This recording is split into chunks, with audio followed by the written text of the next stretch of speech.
പത്തനംതിട്ട ജില്ലയിൽ ലഹരി വിതരണം നടത്തിയ സംഘത്തിലെ മുഖ്യകണ്ണിയെ പന്തളം പോലീസ് പിടികൂടി സ്റ്റേഷനിലെത്തിച്ചു. കഴിഞ്ഞ ദിവസമാണ് നൈജീരിയൻ പൗരനായ സാമുവേൽ ഡൽഹിയിൽ പിടിയിലായത്. പ്രതിയെ മാജിസ്ട്രേറ്റിന് മുന്നിൽ ഹാജരാക്കി റിമാൻഡ് ചെയ്തു.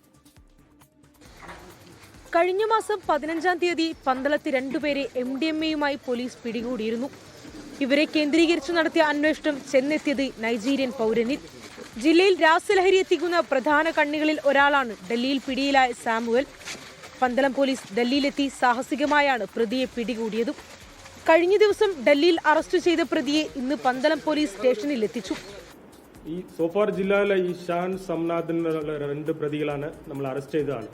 അപ്പോൾ അതിൽ ഈ കുറ്റകൃത്യത്തിൽ പങ്കുണ്ടായ ഈ ഷാനോടെ വൈഫും കൂടി നമ്മൾ ആ കേസിൽ അറസ്റ്റ് ചെയ്തിട്ടുണ്ട്.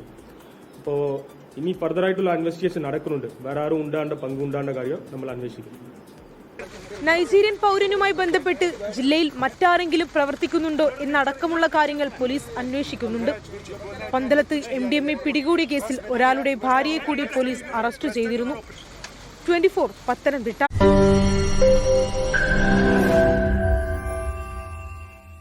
ലോകത്തെവിടെയായാലും ഏത് സമയത്തും 24 വാർത്തകളും ഓഗ്മെന്റഡ് റിയാലിറ്റി പാക്കേജുകളും എക്സ്പ്ലെയിനറുകളും വിശദമായി കാണാൻ ഞങ്ങളുടെ യൂട്യൂബ് ചാനൽ നിങ്ങൾക്ക് സബ്സ്ക്രൈബ് ചെയ്യാം.